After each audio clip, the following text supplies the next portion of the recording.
Muy buenas tardes, amigos. Un día más en pleno feriado, esperando que estén pasando una feliz Semana Santa. Y el día de hoy tenemos una entrevista bastante especial con el doctor Gino Rivas, quien es abogado especialista en litigios y arbitraje. Además es asociado a un estudio importante en la ciudad de Lima, que es el estudio Filippi, Prieto, Carrizosa, Ferrero y Uria, quien el día de hoy vamos a conversar acerca de todo lo que es el arbitraje y la corrupción y algunas novedades. ¿Cómo estás, Gino? Y tu saludo a nuestros seguidores por el internet. Muchas gracias, Víctor. Saludos a todos, muy agradecido contigo por la oportunidad de tener esta pequeña conversación y espero que podamos dar ciertas luces sobre temas actuales, como dices, especialmente el de la corrupción en el arbitraje.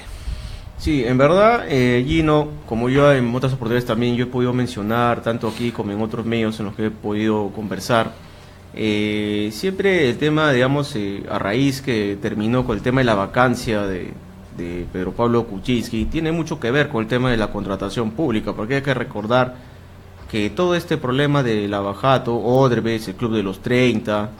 en general, las empresas brasileñas que están en el Perú, deriva justamente el tema de contratación pública, sea bajo la ley de contrataciones o sea bajo la ley de asociación pública privada, los grandes casos de corrupción y por qué también muchos quieren ser alcaldes, gobernadores regionales, presidentes del Perú, es básicamente por los grandes diezmos que se llegan a comprar, los grandes diezmos que se llegan a pagar, las licitaciones que se llegan a direccionar, a amarrar, obras que se llegan a sobrevalorar, a fraccionar. Entonces es importante, desde el punto de vista legal, la problemática de lo que implica la contratación del Estado, la contratación pública, y además el arbitraje, que también muchas veces, según lo que yo pude revisar a través de informes de IDL Reporteros, por ejemplo, que decía que más de 500 millones de soles habían sido favorecidos a favor de Odebrecht a través de arbitrajes simulados, y eso que uno hemos tocado todavía el Club de los 30, donde y ahí sí básicamente entra la ley de contrataciones, en los arbitrajes que se han podido manejar, en los excepcionales que se han debido reconocer.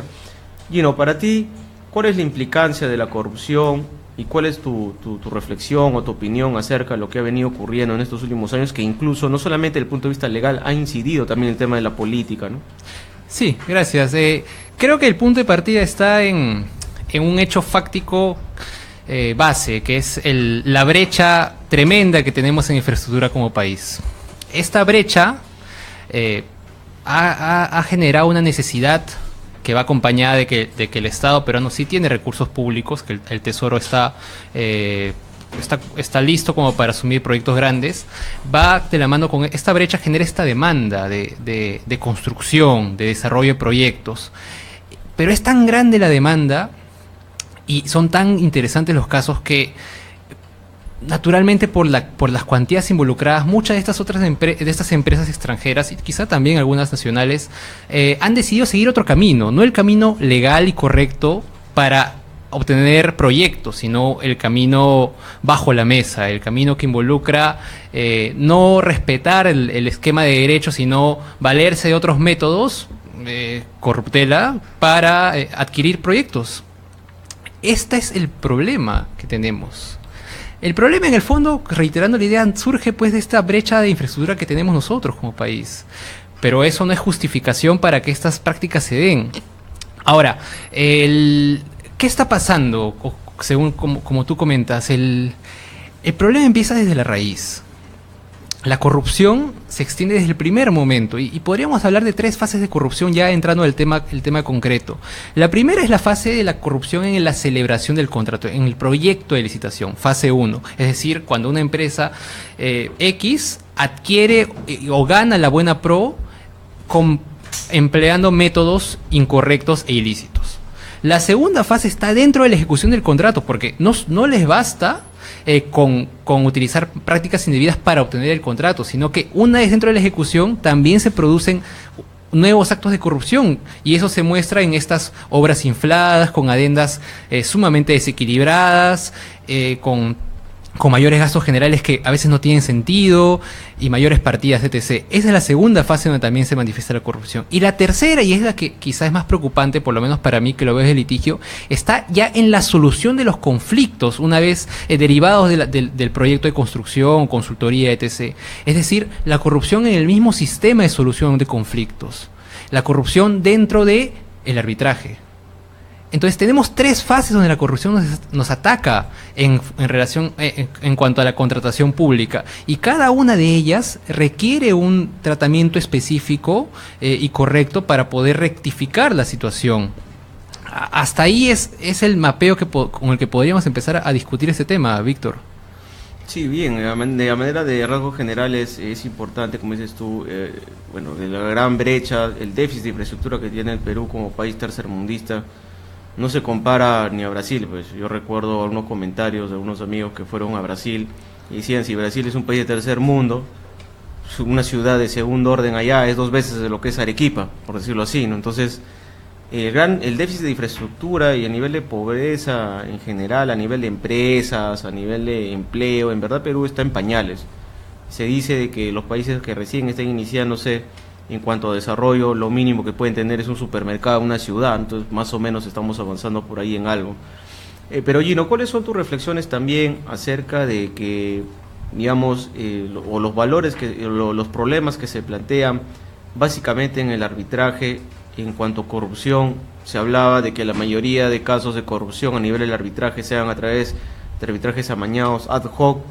Es mejor, por ejemplo, la nueva norma, los arbitrajes institucionales versus los arbitrajes ad hoc. ¿Es más corrupto o menos corrupto? ¿Es mejor? Si hay que recordar que la mayoría de arbitrajes que se amañaron fueron manejados por instituciones, como la Universidad Católica, como la Universidad, como la Cámara de Comercio, que si bien es cierto, de repente ellos pues no lo direccionaban, pero sí los árbitros que estaban ahí, que son básicamente a veces cúpulas, que ellos giran todos los arbitrajes más importantes del país. ¿Cuál sería ahí tu mensaje o tu reflexión? ¿O es mentira o no es así la situación? Sí, yo creo que es un tema bastante complejo. El punto de partida está con proveer a los árbitros, como se podría decir como antesala, de darle a los árbitros las herramientas para que puedan afrontar la corrupción que a ellos les llega de las fases anteriores, es decir, la corrupción en la celebración del contrato y la corrupción en la ejecución. Como sabemos, hasta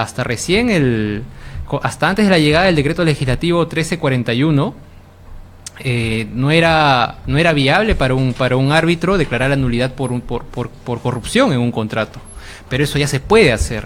Entonces se podría decir que por ahí ya tenemos una base teóricamente sólida para que los árbitros puedan afrontar la corrupción que viene del contrato de obra, de contratación pública. El problema es, como tú dices, ¿qué pasa cuando los propios árbitros o el propio mecanismo de arbitraje está también contaminado de corrupción? ¿Qué hacemos en esos casos? Y ahí saltan, como mencionas, varias preguntas. Esta dicotomía entre el arbitraje ad hoc y el arbitraje institucional, y si realmente uno puede servir más que el otro, y otras preguntas derivadas. La respuesta de entrada es la siguiente: no hay información suficiente para afirmar que estas nuevas medidas vayan a funcionar. Yo te puedo decir, en mi opinión, que a nivel teórico uno pensaría que el arbitraje institucional, por estar justamente administrado por una institución de prestigio, o bueno, a veces de supuesto prestigio, y contar con un consejo de superior de arbitraje y etc., que estas instituciones deberían garantizar mayor seguridad o transparencia entre comillas, al arbitraje que resuelve una controversia de contratación pública. Eso es teórico, pero en la práctica no queda muy claro realmente.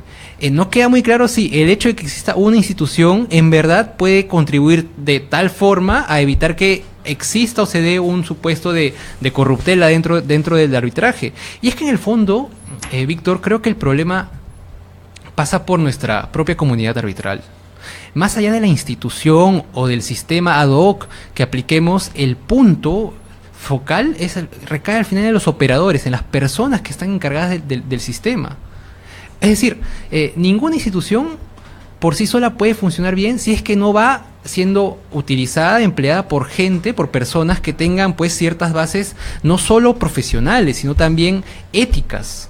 Cualquier institución jurídica puede ser objeto de una mala utilización, puede ser empleada para obtener fines subrepticios. Eso es indiscutible. Entonces vuelvo a la idea de fondo. Está bien plantear ideas como por ejemplo esta de proponer que el arbitraje institucional se aplique obligatoriamente porque teóricamente tiene más garantías, pero en el fondo ese no estamos atacando el problema de raíz. El problema de raíz, o mejor dicho, el tema de raíz está en la comunidad arbitral, en quiénes son los árbitros que administran nuestros casos, en si esta comunidad cumple con estándares no solo profesionales, sino también éticos, que garanticen de que estén realmente preparados para asumir controversias de este tipo. Y acá hay un último punto con el que quiero acabar esta acotación. Es muy diferente hablar de arbitrajes de contratación pública con arbitrajes puramente privados. Porque cuando hablamos de contratación pública estamos tocando el patrimonio de todos nosotros. El Estado no contrata con plata que viene del aire. El dinero que utiliza viene de los impuestos y de los otros mecanismos de recaudación con los cuales el Estado se financia. En el fondo, todos nosotros como sociedad tenemos un interés en cuanto a cómo acaban los proyectos de construcción y naturalmente cómo acaban las controversias derivadas de esos proyectos de construcción. Eso implica en cierto modo de que se debe elevar el estándar en cuanto a los mecanismos de solución de controversias, en todos los sentidos, no solo en sentido técnico-legal, sino también, reiterando la idea otra vez, en un sentido ético, que aplica en función a las personas que conforman la comunidad arbitral. Sí, es cierto lo que tú mencionas, Gino, pero también yo pienso que para poder llegar, digamos, a ese ideal de poder tener árbitros que tengan, digamos, cierta experiencia y tengan a la ética como un pilar primordial para sus acciones y las decisiones que puedan tomar, yo creo que de repente sería necesario crear un registro único de árbitros, ¿no? Es decir, fusionar de repente o que sea administrado por el OCE, por ejemplo, o por alguna institución o el Ministerio de Justicia, un solo registro nacional de árbitros para cualquier tema, ¿no? Sea para temas de contratación pública, temas de familia, o si es que se puede o no arbitrar, temas patrimoniales en general, que es de acuerdo a la ley, aquellas cosas que se puedan arbitrar. Yo pienso que esa sería la única manera si es que hubiera un filtro, ¿no? Acá es un problema, como tú dices, de que existen personas que se prestan a realizar determinadas acciones y si que la Cámara de Comercio tiene por ahí su registro, el OCE por otro registro, por ahí los de ad hoc a lo más tienen que estar inscritos en el RNA.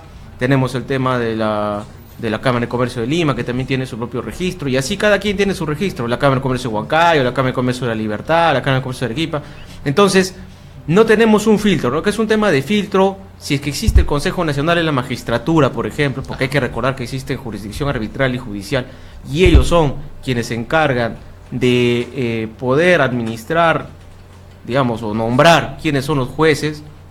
Yo creo que también se podría aplicar de manera análoga un caso así para el tema de los arbitrajes. No sé qué piensas tú, o lo ves descabellado, o quizás que no debe ser así. A ver, yo creo que hay que trabajar en dos ámbitos distintos. En el ámbito de arbitrajes que podríamos llamar puramente privados, la solución pasa por la autorregulación. Ya vemos medidas como la de la Cámara de Comercio de Lima. Si uno acuerda un arbitraje institucional en dicho centro, uno no puede designar un árbitro externo que esté fuera de la nómina, salvo que sea naturalmente aprobado por el propio centro. Entonces, en el ámbito privado, donde no hay fondos públicos en juego, creo que lo mejor es dejar que el propio mercado arbitral se autorregule y se establezcan las formas correctas para garantizar la imparcialidad neutralidad e independencia. Al final, en el ámbito privado, las personas o los privados, los particulares, son los que eligen quiénes van a arbitrarles. Entonces, ellos asumen las responsabilidades y consecuencias de sus elecciones. Si yo soy un privado y estoy enfrentándome a otro privado y sé que tal persona tiene un grave historial y está involucrado en varios temas que no quedaron claros, obviamente no lo voy a designar. Y voy a preferir instituciones que también se aseguren de que esas personas estén fuera de la nómina, del pool de árbitros que van a litigar los casos. Eso en el ámbito privado.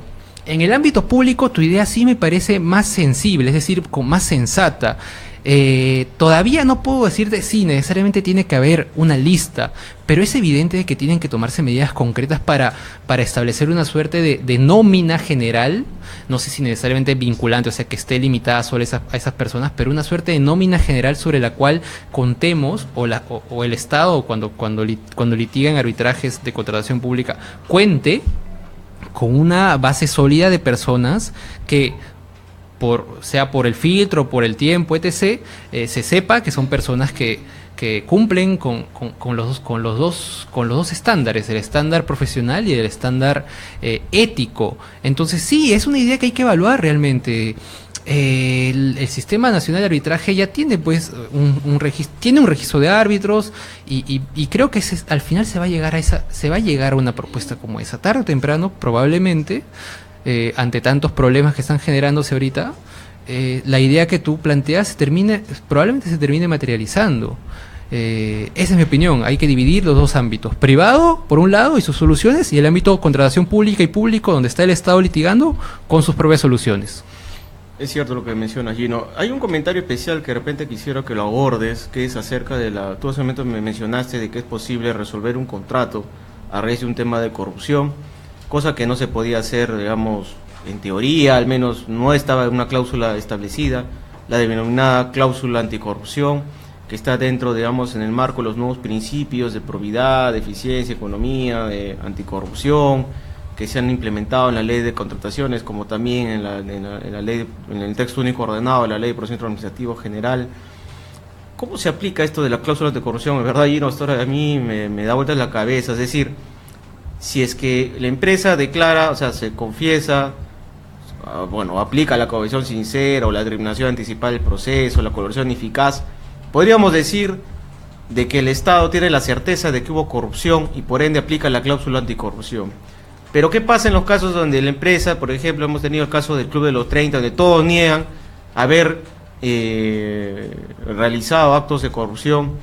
Y si es que era necesario llegar a o a veces hay algunos juristas, por ejemplo, como Morón, que dicen que a veces este tema de la cláusula anticorrupción es un tema más político, ¿no? Porque todo se sabe que cualquier contrato administrativo es nulo de pleno derecho en cuanto derive de actos, al igual como el tema de acto administrativo, en la doctrina también del contrato administrativo se menciona, es nulo de pleno derecho aquellos actos que deriven de temas de ilícitos penales, es decir, corrupción. Entonces, ¿cuál es tu reflexión o tu opinión acerca de la cláusula anticorrupción y cómo se debería aplicar esto, no? Claro, yo también voy en esa línea que ha planteado Morón. Es particularmente interesante la constitución de esta cláusula anticorrupción. A ver, lo primero que yo quería, cuando yo hablé al inicio sobre este cambio normativo por el decreto legislativo 1134, más que nada me enfocaba en el hecho de que si uno lee la norma, o sea, la modificación hecha por este decreto legislativo a la ley de contrataciones, queda claro de que ahora el árbitro puede declarar la nulidad del contrato por corrupción. Antes era un tema un poquito difuso, no quedaba tan claro, pero ahora que la norma lo dice expresamente, ya tiene el árbitro esa podríamos llamar atribución de hacerlo. No estoy hablando ahorita todavía de las cláusulas anticorrupción, me refiero simplemente a la plena consecuencia de nulidad generada por un acto de corrupción en un contrato donde el Estado participa, provisión de bienes, servicios, consultoría o construcción de obra o desarrollos de obras. Entonces, sí, a ver, en realidad mi opinión pasa porque el tema de fondo se solucione con la propia nulidad del contrato. Es eso. Es más, podríamos decir que una cláusula anticorrupción resulta un poquito contradictoria, porque si nos mantenemos en la base, que es decir, que el contrato procurado mediante actos ilícitos es nulo, pues no hay que hablar de resolución contractual. El contrato simplemente ya perdió, o sea, nunca tuvo efectos, como dicen los profesores de primeros ciclos de Derecho, nació muerto, porque es nulo. Las cláusulas anticorrupción buscan asignar o establecer ciertas consecuencias concretas del hecho, es decir, facilitar la dilucidación de las consecuencias o de los efectos que genera esta corrupción en el caso concreto, es decir, cómo va a actuar el Estado, qué tiene que hacer el privado, temas relativos a la indemnización. La misma norma dice que cuando se aplica esta cláusula de anticorrupción, el privado ya queda impedido de solicitar cualquier indemnización por daños y perjuicios generados del supuesto. Entonces, el tema va por ahí, por dar cierta facilidad en cuanto a la tramitación posterior una vez detectado y confirmado el hecho de corrupción. Ahora, mencionabas que a veces puede ser problemático cuando nadie quiere confesar, cuando las partes no quieren aceptar el hecho. Ahí hay un problema más grande, Víctor, y es un problema que nos debe preocupar a todos, y me parece que has traído la oportunidad de decirlo. El problema que nos debe preocupar es que la corrupción no es de una persona. Para hablar de corrupción realmente es porque han habido dos. Si dices que alguien intentó corromper, entonces eso es tentativa.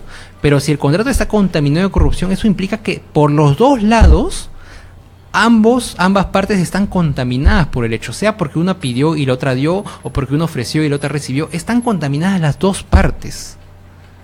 Y eso genera una suerte de cubierta perfecta, porque si nadie investiga, como por ejemplo lo que hizo IDL Reporteros, si nadie, un externo fiscaliza, eso va a pasar por abajo y nadie se va a enterar. ¿Quién va a denunciar su propio hecho de corrupción? ¿El contratista? ¿La entidad que sabe de que el contrato está contaminado de corrupción? No lo van a hacer. Tenemos que aceptar esa base y trabajar sobre esa base. Y buscar formas mediante las que existe un sistema de control, podríamos llamar externo. Porque efectivamente, si estamos hablando de corrupción, quienes nos van a salvar de la corrupción no son los que están metidos en la corrupción. Es como pedirle al ladrón que nos diga que él robó y que reporte eso. No es así, no va a pasar. Es necesario que exista un sistema de control, fiscalización que nos pueda dar esta alarma para que se apliquen los mecanismos respectivos. Y en este punto pues ya empezamos por el momento tenemos al periodismo. Siempre el periodismo con su labor de fiscalización nos contribuye a todo esto. Es más, toda esta situación que están ahorita saliendo a la luz del desbalance que ha obtenido Odebrecht en diferentes arbitrajes, etc., ha salido gracias a una empresa periodística, a un grupo de periodistas. Entonces, más allá de eso, de ese factor periodístico actual, debe constituirse otro sistema o alguna forma que nos permita cierta fiscalización, porque, para acabar esta parte, no olvidemos de que estamos trabajando sobre fondos públicos. Si estuviéramos entre dos privados, realmente no hay nada que discutir. Los privados asumen sus responsabilidades y ven cómo ellos resuelven sus conflictos y asumen las consecuencias de sus decisiones. Pero acá estamos hablando de fondos públicos. Todos tenemos derecho a exigir, un derecho a reclamar que haya un sistema verdadero de control que evite que nuestro dinero se vaya pues a manos de quienes no les corresponde. Esa es mi respuesta. Bien, Gino, yo quería agradecerte, ¿verdad? El tiempo es bastante corto, se ha pasado muy rápido. Y bueno, ya han quedado algunas dudas, esperando que en cualquier momento puedas regresar y conversar lo que quedó pendiente, ¿no? Tus últimas palabras, Gino, acerca de lo que hemos venido conversando antes de terminar este bloque. Sí, bueno, siempre igual acabar agradeciendo por la invitación. Para mí siempre va a ser un gusto tener estas oportunidades de conversar. Bueno, si hubiera... Mi reflexión final es de que necesitamos tener un ojo atento todos. ¿Y por qué? Porque este problema de corrupción en la contratación pública recién... O sea, no, la ola no ha pasado, estamos ahorita en la ola. Y las medidas que se están planteando no son, pues, no constituyen una lista cerrada. Tenemos la oportunidad todos, y digo todos porque en el fondo todos tenemos derecho a saber qué pasa con nuestro dinero. Tenemos la oportunidad todos de plantear propuestas y de buscar maneras de que este fenómeno negativo genere menores efectos y, más importante aún, que no se vuelva a dar algo así. Porque la discusión de fondo, Víctor, es que detrás de todo esto que estamos viendo solo la punta del iceberg de un sistema que probablemente ha estado estructuralmente corrupto. Claro, efectivamente, porque uno revisa el caso de un libro, por ejemplo, de Historia de la Corrupción en el Perú, de Víctor Quiroz, se menciona de que el caso Odebrecht, por ejemplo, que hay muchos analistas que lo plantean, el contrato MEIS es básicamente un copy y pega de lo que ha venido en el gobierno de Balta, ha venido ocurriendo en la actualidad, ¿no? El mismo sistema de pagos, el tema de corrupción, los offshore y todo esto. Bueno, Gino, yo quería agradecerte de manera personal por aceptar la invitación y será entonces, amigos, hasta el próximo viernes en un programa más. Gracias, Gino. Gracias.